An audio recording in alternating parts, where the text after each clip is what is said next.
Buenas noches, queridos y amables televidentes, bienvenido nueva vez a este su programa, ni más ni menos. Hoy dentro de la justicia, un poco, vamos a decir, fuera de fecha o de lugar, propiamente dicho, pero se debe a que hemos estado un poquito desconectados en estos días y debido a algunos compromisos educativos y de trabajo, pero siempre pues estamos dándole seguimiento y en comunicación con el productor de este programa, Ramón Arturo, a quien le enviamos un afectuoso y caluroso saludo, esperando que se encuentre bien en este momento.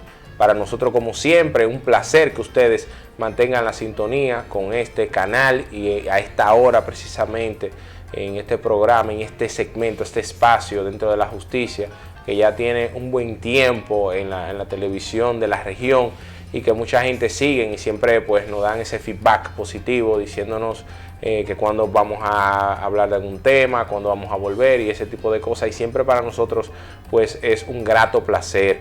En la noche de hoy pues va a estar con nosotros como co-conductor una persona que es parte, vamos a decir, del staff de este programa, al igual que otros jóvenes amigos que siempre pues vienen cada cierto tiempo a hablar de algunos temas de interés jurídico.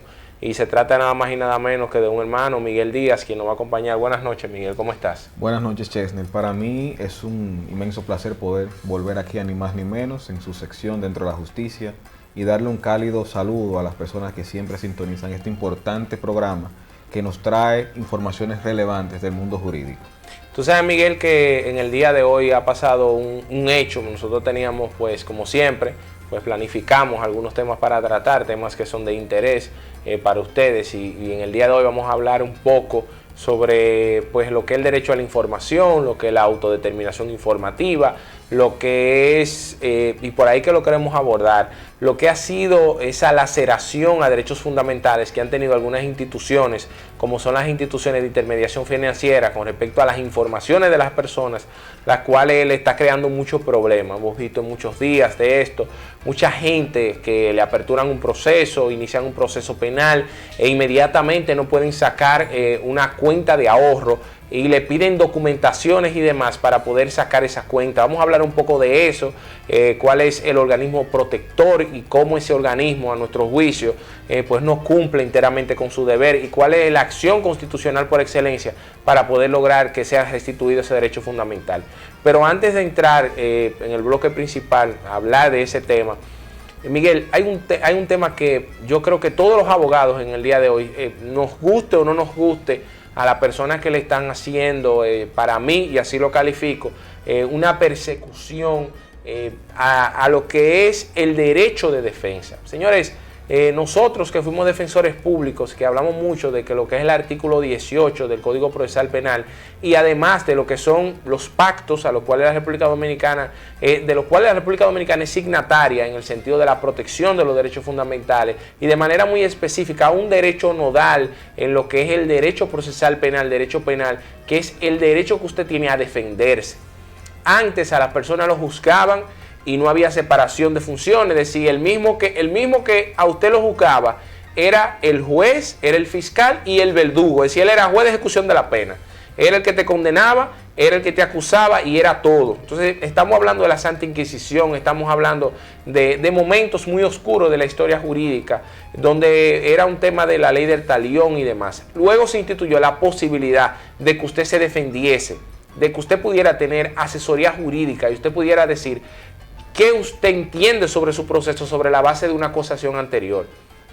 En el día de hoy pasó algo que yo creo que va a ser al igual, y así lo califico, que ese allanamiento que le hicieron a la Cámara de Cuentas, a la pasada Cámara de Cuentas, es para mí un precedente nefasto, y es que se le allanen las oficinas a un imputado que está en un proceso penal. Estamos hablando del caso de quien fuera Procurador General de la República, Jean Alain Rodríguez, a quienes en la mañana de hoy le allanaron la oficina donde funciona el Consejo de Defensa del ex procurador. Para mí es un precedente nefasto porque, por ejemplo, y ahí estamos viendo un poco de las fírmicas de lo que se vivió en la mañana de hoy en ese espacio en el cual están documentos que preparan esos abogados para la defensa del ex procurador, donde está la teoría de caso, lo que vamos a decir, la estructuración para la defensa del ex procurador. ¿Y por qué esto es tan lacerante? ¿Por qué esto es tan feo? Bueno, porque se supone que la comunicación abogado-imputado debe ser secreta y no puede, menos el investigador, el órgano investigador, tener acceso a ello. Y hemos escuchado de parte de esos abogados que ellos mismos han sido llamados de manera impropia, decía Francisco Franco, para que ellos de alguna manera amedrentarlos o cuestionarles sobre la base de que ellos están intimidando testigos. Y yo me pregunto, Miguel, ¿es o no admisible que los abogados de los imputados puedan tener contacto con testigos o posibles testigos de una causa antes de que se presente una acusación? ¿Eso es algo ilegal? De verdad, Chesnel, que esto nos generó una importante situación a analizar como abogados. Y creo que es uno de los precedentes más difíciles de asimilar en la abogacía en República Dominicana, puesto que por ejercer un derecho de defensa te encuentres en una posibilidad de ser sometido a un proceso penal, como se estaba dilucidando ahí en algunos comentarios en las redes sociales y también en los medios de comunicación, y también que tus oficinas sean objeto de allanamiento. Mira, la verdad que esto es un caso muy delicado y creo que esto es un tema que no debería verse a la ligera, puesto que recurrir a esa táctica de solicitar y allanar, pero también que un juez, porque para hacer esto tuvo que ser autorizado por un juez. Si no fuese así, fuese una locura. Pero entendemos que hubo una autorización de un juez. Y esto genera a que allanar a un abogado que está ejerciendo los derechos de defensa de su representado tiene que ser algo muy delicado, y máxime cuando nos encontramos con un plazo de investigación que la defensa dice que está vencido o está próximo a vencerse. ¿Qué diligencia investigativa se puede realizar cuando ya lo que debería depositarse es el acto conclusivo de ese proceso? Y ahora yo les digo lo siguiente: si estuviéramos en Estados Unidos, esto fuera habría que ni siquiera hablarlo, puesto que todas las personas que están envueltas en un proceso judicial, sea penal, sea civil, sea laboral, tienen el derecho de acceder a poder entrevistar previo al juicio, previo a que se conozca esa audiencia quiénes son los testigos y quiénes son las pruebas, y hasta hacer declaraciones previas y verificar cuál es el contenido y alcance de esa declaración. Y te puedo decir, Chesnel, y esa práctica aquí la usamos muchísimos abogados, hasta incluso cuando era defensor público. Lo primero que yo hacía ante casos donde yo tenía dudoso las declaraciones que se aportaban de los testigos, mandar al investigador público a que fuera a entrevistar a las víctimas o los posibles testigos para tomar conocimiento de cuál va a ser el alcance de su declaración, y luego, entonces, sobre la base de ello, estructurar mis medios de defensa. Y eso no tiene que ver, que un abogado está conversando con un testigo. Eso no tiene nada que ver, porque eso es parte del ejercicio del derecho de defensa. Pero yo me pregunto, Miguel, y disculpa, ¿y cuando el Ministerio Público te cita a tus testigos, te lo citan, ellos agarran y citan testigos, posibles testigos tuyos, para ellos entrevistarlos? Entonces, ¿puede decir que ellos están amedrentando a esos testigos? Podemos decir entonces que ellos están de alguna manera tratando de convencer a los testigos míos que lo hacen. Entonces, hay un tema que lamentablemente al ex procurador no le beneficia. ¿Y cuál tema es? Su popularidad. Que la popularidad que él tiene en la población, es decir, es cero. Es cero. La gente se fue con muy mala imagen de la Procuraduría por ese match que tuvo con la procuradora actual, quien es Miriam Germán Brito, y quien ha dicho que ella se queda al margen. Sí, ella vamos a decir, se inhibió. Pero en estos días, con el caso del tema de la Nueva Victoria, a propósito de que el consultor o quien es el asesor en materia penitenciaria, ella emitió un juicio sobre un tema que es nodal para ese expediente, que es el tema de la Nueva Victoria. Y recordamos que el asesor del presidente en materia penitenciaria dijo que la Nueva Victoria estaba lista para usarse y que no se estaba usando por un tema político.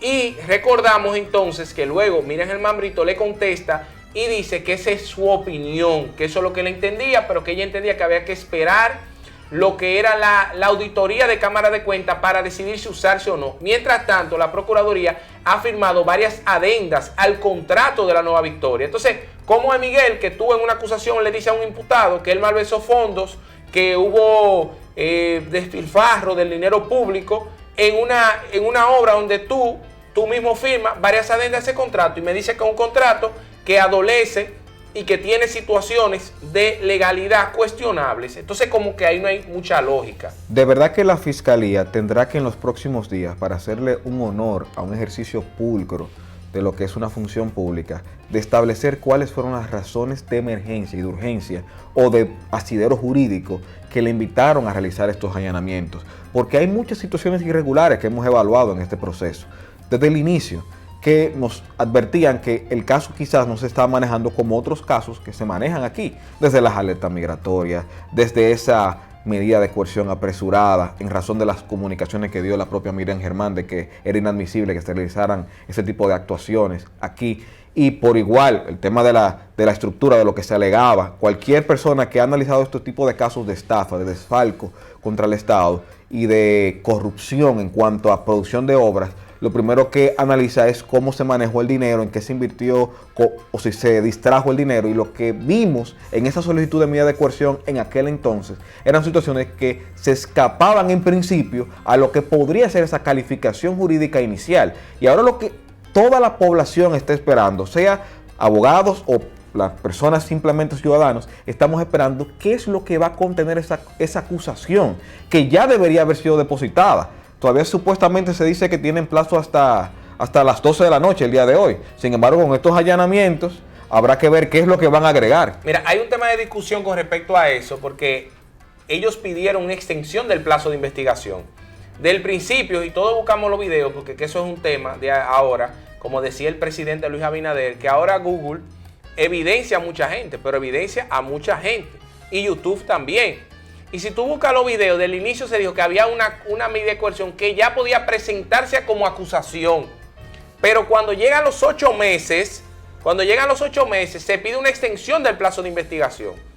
Y ahí hay un tema jurídico que nosotros en algún momento lo vamos a discutir, de que yo entiendo que no es necesario que después que el Ministerio Público pida la extensión del plazo de investigación, que de 8 meses, 4 meses, tú pides más, es decir, para llevarlo a cuánto, a tú tener 12 meses, un año investigando un caso, un año, cuando tú te supones que tenía una investigación previa porque le pusiste una alerta migratoria a una persona. Entonces, en este caso, no es necesario que se haga la intimación para que el Ministerio Público presente acusación. Más sin embargo, la juez le dio un plazo de 15 días. Y vamos a ver, porque hay una discusión con respecto al tema del plazo, que vamos a ver, por un lado dice que hoy se vence, ellos dicen que no, que es en los días subsiguientes, pero hay un tema que a mí me llama mucha preocupación y tenemos que ver los hechos de manera cronológica. El lunes Francisco Franco da en ese lugar que se allanó una rueda de prensa. ¿Y qué dice él? Ya no notificaron el borrador de la acusación. El borrador de lo que hizo el trabajo la Cámara de Cuentas, de la auditoría de la Nueva Victoria. Y en ese borrador dice que no hubo en la Nueva Victoria ni desfalco, que no hubo en la Nueva Victoria ni uso de dinero irregular, que no hubo soborno y que no existe ningún elemento ilegal, dice la Cámara de Cuentas. ¿Qué pasa? Que cuando le notifican eso a Jean Alain y a los imputados para que den su parecer sobre eso, sobre los hallazgos encontrados, que dijeron que no encontraron ningún tipo de hallazgo, dijo Francisco Franco, porque yo no he visto el borrador, lo dijo él. Pero ¿qué me llama a mí la atención? Escuchamos de parte del Ministerio Público que se negó eso. No se ha salido de parte de Procuraduría a negar eso. Hay un grupo de periodistas cercanos a Procuraduría diciendo ahora, no es que eso es un borrador, no es que eso todavía no es definitivo. Señores, pero aquí se han dado a conocer borradores de auditorías que no benefician a imputados y ahí no se ha dicho, sin darle plazo a ellos, a que ellos se refieran a ese borrador, y no se ha dicho que eso es un borrador. Lo que pasa es, y yo lo decía en programas anteriores, señores, ese proceso al gobierno dominicano le plantea dos situaciones. O mantiene la idea del Ministerio Público Independiente, y le abro comillas, ratificando el tema para hundir a Jean Alain, y con eso laceraría una imagen de una persona cercana a un ministro del gobierno dominicano, que una empresa de un hijo de él trabajó en la construcción de la Nueva Victoria. Pero esa auditoría de Cámara de Cuentas, y que sabemos que la Cámara de Cuentas, al igual que la anterior, es una Cámara de Cuentas política. No es como se dice, de que es una Cámara de Cuentas independiente. es política, por ende esa Cámara de Cuentas no va a dar una auditoría que vaya o lacere o dañe a un funcionario de este gobierno actual, que las empresas de su hijo estuvo de alguna manera en la construcción de la Nueva Victoria. Yo no debo decir, ni puedo decir que hubo malversación de fondos ni nada, y no lo puedo decir. ¿Por qué? Porque esta Procuraduría le firmó adendas a ese contrato. Quiere decir que todo lo que tiene que ver con ese contrato está bien, está blindado. Es un contrato que está blindado porque la misma Procuraduría actual le dio adendas al contrato. Y si hay algo irregular, yo entiendo que ellos no iban a darle esas adendas. Entonces, luego de eso, al otro día, se iba a conocer la apelación de una revisión de medidas. ¿Y cuál era la alegación, el alegato del Consejo de Defensa de Jean Alain? Decían que la auditoría no había salido con hallazgos de que había un tema penal. ¿Y qué dijo el representante del Ministerio Público? ¿Cuál fue la idea para contrarrestar eso? Nosotros estamos investigando a los abogados del ex procurador porque ellos intimidan testigos y le vamos a abrir un proceso. No, ellos no negaron el tema de la auditoría, no la negaron en ningún momento porque no lo pueden negar porque ellos le notificaron también ese borrador, sino que contrarrestaron. Y hoy, ¿qué se da? Un allanamiento a las oficinas. Entonces, ¿cómo se ve eso? Como una forma de amedrentar, de callarlos. Es decir, yo te acuso, te proceso y ni siquiera tú tienes derecho a defenderte. Mucha gente quizá dirá, él se merece eso y más. El problema de esto es que es como esa historia o esa pequeña idea anécdota que se le coloca a Bertolt Brecht, que habla que en un día buscaron al vecino mío, que era judío. Como yo no era judío, a mí no me preocupó. Mañana vinieron a buscar al otro vecino mío, como era inglés y yo no soy inglés, a mí no me preocupó. Luego vinieron a buscar a otro vecino que era francés y como yo era francés, no me preocupé. Hoy me vienen a buscar a mí y no hay nadie que abogue por mí.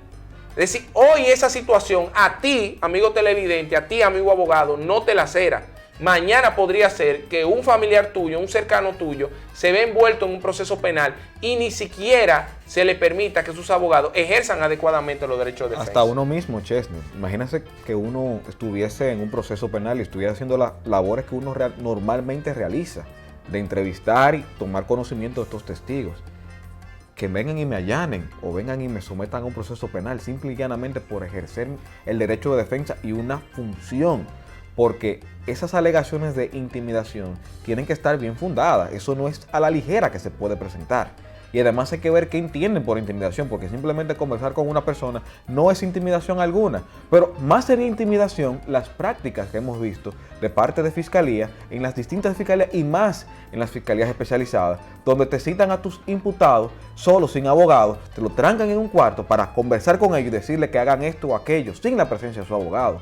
Esto ya es más delicado que esto. Y se hace, y hasta personas cuando están en un proceso de investigación inicial le dicen, venga por aquí, y ni siquiera se les hace la advertencia. Mire, vean con un abogado. Sí, sería la persona que tiene que ser lo suficientemente ducha, de decir, espérate, yo voy a donde un fiscal, me está invitando a pasar por allá, necesito ir con un abogado para verificar cuál será el alcance de lo que me van a preguntar o van a generar allí. Esto sí sería más que nada intimidación, pero ejercer el legítimo derecho de defensa, entendemos que para limitar esto, y se ve muy feo cuando faltan muy poco tiempo para que se deposite esa acusación. Esperemos que sea un tema de que realmente ha sido una situación que se dieron en múltiples circunstancias, pero sin embargo, si no hay una explicación en los próximos días de por qué se dio esto y bajo qué circunstancias se dio esto, lamentablemente quedará muy mal parada la imagen de la Procuraduría General de la República. Hay un tema que a uno le llama mucho la atención también.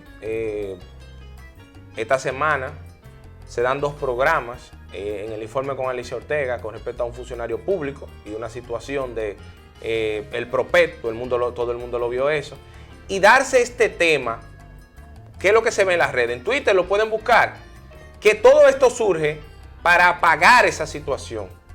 Más sin embargo, nosotros no hemos escuchado que antes se decía que con un programa de investigación, pasó con Diandino, pasó, bueno, con el mismo Víctor Díaz Rúa, con el mismo tema de Brecht, con muchísimos temas, con el hermano de Danilo Medina, con todo, que por un programa de investigación, por un periodista del Ministerio de Juventud. Exacto, pasó con Kingsbury. Señores, Kingsbury, sin iniciar a estar en el Ministerio de la Juventud, fue separada injustamente. Kingsbury, ¿por qué? Porque ella tenía una declaración jurada que para muchos, por su juventud, entendían que ella era muy rica. Ella era muy rica Y que como era muy rica, que para qué ella quería ir a una institución pública. Señores, pero hay personas que declararon, el presidente de la República, más de 5.000 millones de dólares. 5.000 millones. Entonces, esta muchacha, como ella dice, bueno, vengo de la Guayiga, pero a veces hay gente también que se quiere excusar, porque yo vengo de un barrio, a mí sí me persiguen. No, pero en el caso de ella, señores, ¿qué pasó con Kingsbury? Al final no le iban a someter porque no se pudo probar que había algo irregular. Pero ¿qué pasó con el señor de Impostón? En el caso de Defensor del Pueblo, le archivaron el proceso. Y en el caso del contrato que él hizo con una empresa argentina, que el problema era que el representante de esa empresa era un tipo con cuestionamientos en Argentina, pero que ¿de qué era el contrato? No era un contrato de servicio, Miguel. Era tercerización de un servicio donde él iba a cobrar y tomar un % de eso y el otro % lo iba a entrar a Impostón. Si no era que ellos estaban contratando, porque hay que se da la ley de compra y contrataciones, ellos no estaban contratando un servicio. ¿Y qué pasó con él? Lo separaron injustamente, vino de compra y contrataciones y le sugirió, oye esto, un funcionario le dijo, le sugiero al gobierno que lo separe al presidente dándole orden. Y el presidente Luis Abinader lo separó inmediatamente, que no estamos de acuerdo con eso, porque es que si el presidente Luis Abinader inicia a separar su funcionario por denuncia de programas de televisión, se va a dar cuenta, Miguel, que va a dejar el gobierno entero vacío, porque toda opinión obedece a un interés. Y debe ser constatada, al final claro de cuentas. Que sí, claro que sí. Debe ser constatada para uno verificar si realmente obedece a una realidad. Porque aquí hay un tema muy interesante y con esto vamos a conectar con nuestro segundo tema. Y es el hecho de que se inicie una sola investigación, se haga una sola denuncia de una persona, se haga un programa que le dio la gana a una persona de hacer una opinión personal, que la puede hacer porque hay un legítimo derecho a la libertad de expresión, sí, y eso no lo podemos negar. Pero sin embargo, con eso solo te genera a veces una tacha que te afecta para todos los procesos que tú vayas a realizar en tu vida cotidiana. Dígase con temas de procesos, dígase con tus temas de trabajo y hasta ahora con los bancos, con el sistema de intermediación financiera. Miguel, antes que tú vayas ahí, que lo vamos a tratar después de la breve pausa. Mire, ese tema del PROPET es un tema tan delicado que qué es lo que cuestionan en el informe con Alicia Ortega, lo vamos a mencionar porque fue ahí, que es la fuente, que las compañías estaban en casa, señores, todo el mundo sabe que empresa de carpeta, miles de empresas de carpeta licitando en el Estado. Pero ¿a quién es que le corresponde verificar esas empresas? Compra y contrataciones. Es así. Compra y contrataciones. Eso pasa por un filtro de compra y contrataciones. Si compra y contrataciones no cumplió con su... Ahora él va a decir que va a investigar posteriormente. Pero investigar qué si tú no cumpliste con tu rol de veeduría, de tú verificar eso. Porque esas empresas que estaban en casas, que se habla de que la pintura se pagó a un precio y se licitó a otro, que se dio una pintura distinta. Entonces, ¿qué es lo que hay ahí, Miguel? Una falta de contrato, es una falta administrativa. ¿A quién hay que perseguir? A la empresa. Usted, empresa, no me dio el producto que yo en el pliego de condiciones le pedí, pues yo lo someto a usted, porque es usted que está lacerando al Estado. Pero si el director, el ministro, que necesariamente ni siquiera forma parte del comité de compra, sino que él designa a veces a su jurídico para que forme parte del comité de compra, no podemos decir y asumir por evaporación que él está vinculado a un ilícito, a una situación. No lo podemos eso entender. Entonces, es un tema que nosotros lo queríamos ponderar a análisis de ustedes antes de entrar al tema principal. Y una preocupación que tenemos, porque estamos llegando a lo que pasó en Brasil con el caso Lavallato y con el juez Moro, que hoy nadie quiere saber del juez Moro allá, que al final, ¿qué se demostró? Que quería utilizar su espacio de juez instructor para al final luchar por una candidatura política. Y a nosotros todos no nos van a meter dentro de un saco como si fuéramos estúpidos. Si el juez Moro ahora, eso es lo que estaba. ¿Y quién es Lula da Silva hoy? Próximamente, nuevamente presidente de Brasil. Y es una reflexión que nosotros se la dejamos a ustedes. Vamos a una breve pausa, vamos a los comerciales y volvemos.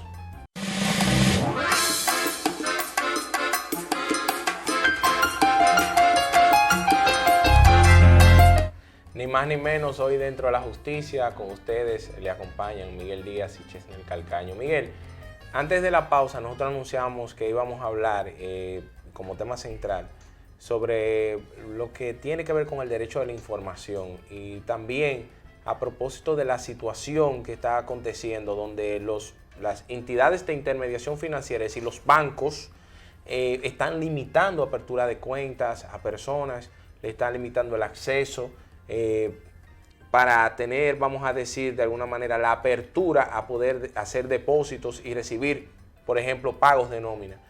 ¿Qué tú me tienes que decir con respecto a ese tema? Bueno, Chesner, esto es una práctica que no es actual. Es una práctica de mucho tiempo donde las entidades de intermediación financiera han procurado verificar qué tipo de persona va a acudir a los bancos a aperturar cuentas o a solicitar ciertos servicios. Y se daba mucho, desde hace mucho tiempo, que personas que no tuviesen la posibilidad de acceder a un papel de buena conducta, es decir, una certificación de no antecedentes penales, cuando salían aquellas que decían que tú tenías un proceso o una condena, te limitaban el servicio de acceder a una cuenta bancaria. Ya para esos entonces, incluso recuerdo que en mi función como defensor público, se hicieron varias acciones constitucionales en las cuales se le decía a estas personas que tenían derecho a reinsertarse en la sociedad y que sabemos que desde hace un buen tiempo todas las transacciones se han ido bancarizando. Es decir, hasta para pagarte tu trabajo, es decir, tú estás en un empleo y para depositarte te pagan tu nómina a través de una cuenta bancaria en el banco de preferencia de la empresa o ya sea del Estado, en el caso el banco de reservas. ¿Y qué estaban haciendo los bancos de aquel entonces? Tú tenías un problema con un proceso penal, una condena y no te abrían la cuenta. Sin embargo, muchos tribunales, a través de acciones constitucionales, amparos, habeas data, procuraron entonces en esas situaciones generar lo que era que los bancos otorgaran y así fallaban en favor de ellos. Pero ahora llegamos a un punto incluso mayor, que se ha venido dando desde hace un buen tiempo. Y es el hecho de que los bancos ya, luego de limitarse con la Ley de Protección de Datos, la entrada de la Constitución en el 2010 con el artículo 70 y demás, comienza a crearse una estructura normativa en República Dominicana donde regula los bancos de información y hasta los sistemas de información bancarios, es decir, ese data crédito, ese CICLA, que incluso tenían los datos de procesos penales y de condenas, lo tenían incluidos allí. Entonces, esta ley de protección de datos obliga a eliminar eso y establece quiénes son los autorizados a mantener las informaciones relativas a procesos penales. Y también incluso regula la información que deban tener los sistemas de información bancaria y esos registros que tienen los bancos para luego entonces decir si yo como usuario puedo saber qué esté allí y qué información pueda ser compartida con las demás instituciones bancarias. Pero ahora, ¿qué han hecho los bancos? Aparte de esos registros como el CICLA y Data Crédito, están teniendo registros internos, como el CICLA, ya es de acceso más público y podemos tener información de ellos, pasar los datos, pagar ellos, tener información de una persona en su sistema crediticio y está muy limitada. Ahora los bancos tienen unos sistemas de información privados donde generan datos de las personas que sean o no sean clientes de la entidad financiera. ¿Y qué pasa? Tendrían información. Y esta información podrían ser incluso datos sensibles como quién soy yo, a qué me dedico, cuál es mi trabajo, cuál es mi dirección, cuál es mi número de teléfono. Pero ahora también están agregando si usted tiene procesos penales y si usted tiene noticias que los vinculen a un proceso penal. Es decir, si aparece en la prensa que Chesnel en el día de hoy se sentó a decir algo sobre mí que entiende que yo estoy cometiendo algún delito que él entiende que yo estoy cometiendo, entonces ya los bancos con esa publicación que hizo Chesnel agarran y la toman y la ponen en su registro de información y hasta la comparten, diciendo que Chesnel tiene, que Miguel tiene una información que lo vincula o una denuncia que lo vincula a un tema penal. Entonces, con esta ligereza de información, los bancos están reteniendo a negar servicios como acceder a una cuenta, acceder a productos financieros. Y lo que más le hace es el tema de la cuenta, Chesnel, porque recientemente la DGI dijo que luego de que pasáramos de 250,000 pesos para cualquier transacción, debía ser obligatoriamente bancarizada. Entonces, si yo no puedo realizar, imagínense, una compra de un vehículo, que cualquier vehículo, por más barato que sea, está costando más de 300,000 pesos. Por más barato que sea, 2005, 2002, un vehículo, está costando esa cantidad de dinero. Imagínense que yo quiera comprarlo. Entonces no me van a reconocer ese derecho de propiedad si yo no paso por el banco. Por el banco, porque a alguien se le ocurrió hacerme un artículo entonces a mí me va a negar el servicio de apertura de una cuenta o generar una transacción. Entonces se está pasando de la raya en cuanto al contenido de lo que puede manejar este banco de información privada. ¿Y qué genera esto, Chesney? Que tenemos muchas vías como ciudadanos. Primero podemos acudir ante el propio banco para decirle, mira, esa información que tú tienes no te compete tenerla, o es una información que quizás es errada, porque yo tengo quizás la información que acredita que esa información no es correcta, y tú tienes el deber de actualizar eso y eliminar ese registro. Sin embargo, podríamos ir, si no obtempera el caso de la entidad de intermediación financiera, acudir a la superintendencia de bancos. Tiene un buen canal de respuesta que se llama ProUsuario, y sin embargo, de mi parte, y creo que con la experiencia que hemos vivido con ProUsuario, Chesney y yo, entendemos que esta institución, en ese tema específico, no podemos decir en otros temas, en este tema específico, no quiere meterse. Y simplemente dice que eso es libertad de los bancos de tener información de la que ellos quieran y hacer lo que ellos quieran con esa información, sea verídica o no sea verídica. Entonces eso genera un problema serio porque la Constitución nos autoriza como ciudadanos a que cualquier banco de información, sea público o privado, a que nosotros podemos primero solicitar el acceso a esos datos personales de nuestra propiedad y segundo, a que sean corregidos. Es decir, que obliga a las personas que tienen bancos de información, sean públicos o privados, a corregirlos, actualizarlos y a erradicar cualquier situación que no sea correcta o que en dicho caso me genere una afectación a mis derechos, que ahí viene el tema que se discute mucho de la autodeterminación informativa, cuando la información sea verídica, pero quizás sea una información no pertinente y esté en manos de un banco de información público o privado, yo como ciudadano puedo decirle a ese banco de información, elimínalo porque la situación que tú tienes allí, la información que tú tienes, genera más violaciones a derechos de lo que tú pretendes generar con ella. Y yo tengo el deber y el derecho de poder generar esas situaciones ante las instituciones y si no, acudir a la vía judicial. Tú sabes que hay un tema con respecto a eso y es que muchos bancos están de alguna manera teniendo una interpretación inadecuada sobre lo que es la debida diligencia, Miguel. ¿Qué es la debida diligencia? Bueno, se supone que la ley de lavado de activos, no se supone, así lo establece, verifica que los bancos y las instituciones de intermediación financiera y los sujetos obligados, nosotros los abogados, los notarios y contadores, un sinnúmero de entes más, tienen la obligación de exigirle a la persona que vayan a hacer un traspaso, que vayan a hacer un depósito y demás, que expliquen, que digan de dónde han sacado ese dinero. La debida diligencia en el caso de las entidades de intermediación financiera, los bancos, lo que lleva es a que los bancos, y ellos lo han mal interpretado, y la superintendencia ha sido negligente en eso, no es restringir el acceso. Porque los bancos es un servicio, aunque sea privado, pero es de interés público. ¿Por qué? Porque los bancos mantienen la estabilidad económica, macroeconómica del país.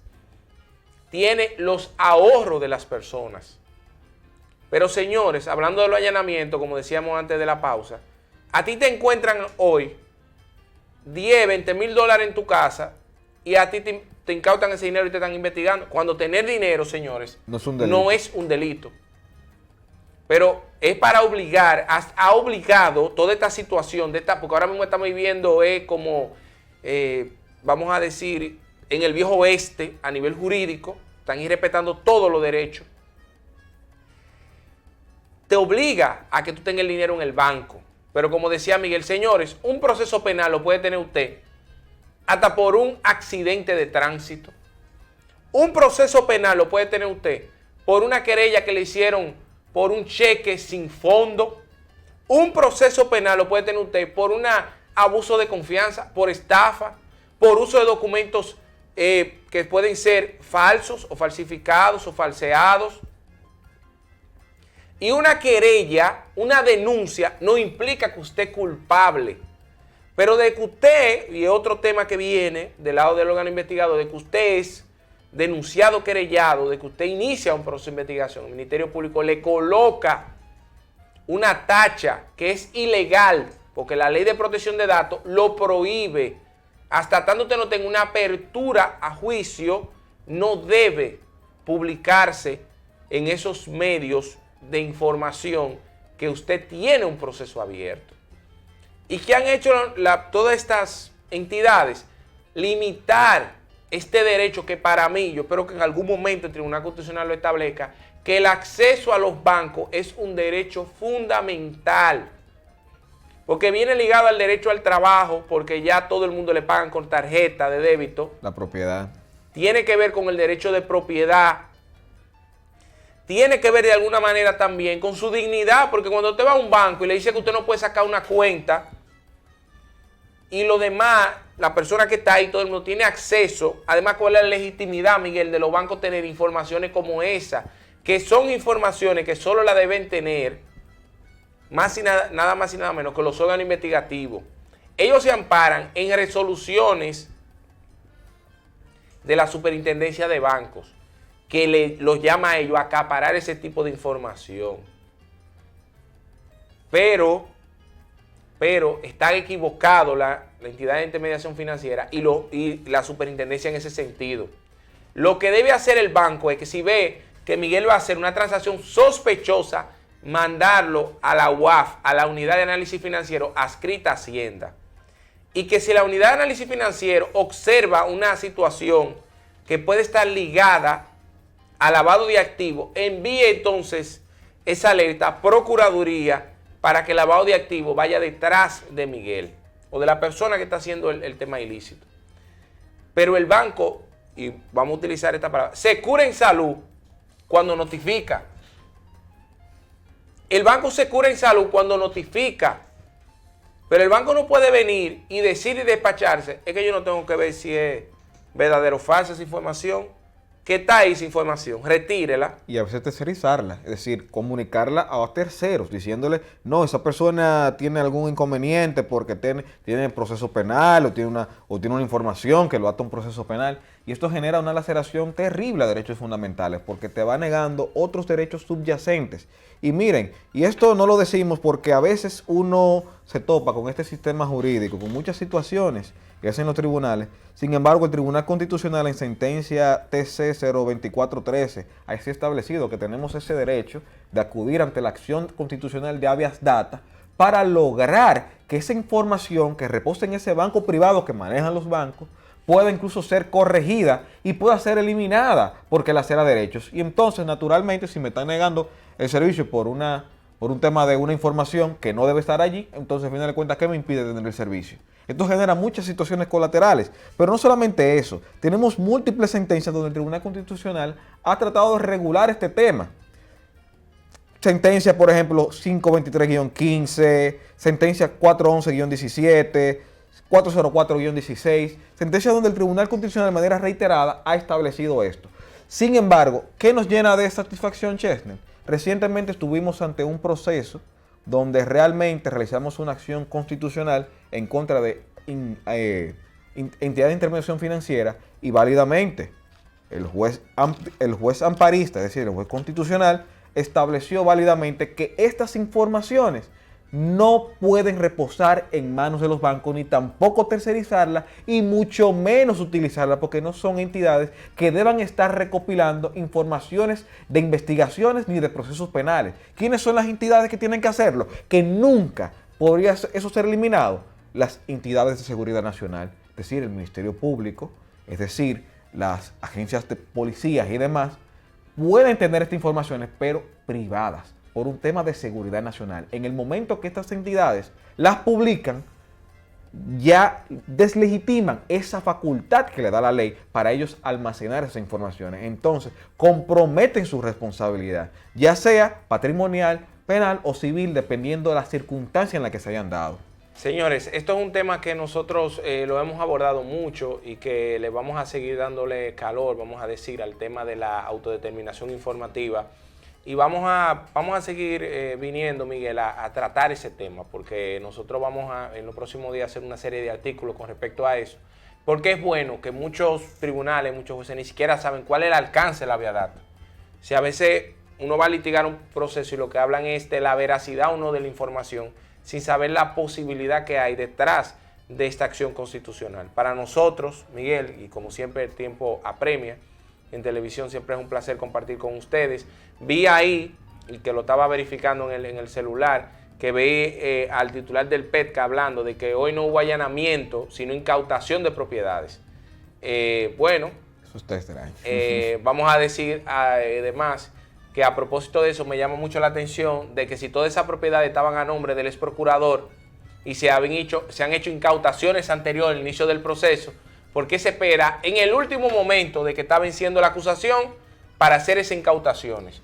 O se ve negligencia, o se ve falta de conocimiento, o realmente lo que se quería en el día de hoy era, a propósito de la declaración que se dio al principio de la semana, era intimidar a los abogados del ex procurador.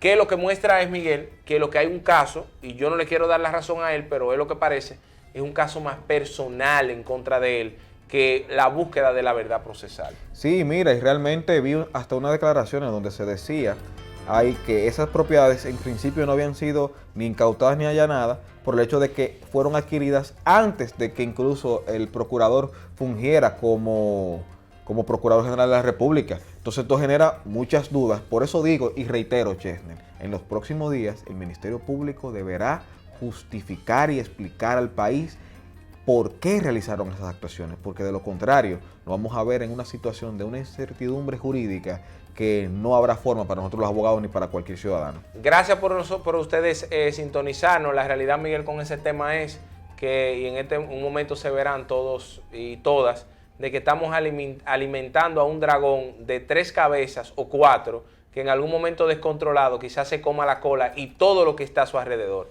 Muchas gracias, señores, por estar con nosotros. Para mí siempre es un placer y para Miguel poder compartir con ustedes. Y nada, síguenos por las redes y pronto estaremos nuevamente por aquí, ni más ni menos dentro de la justicia. Un placer y buenas noches. Un placer, buenas noches.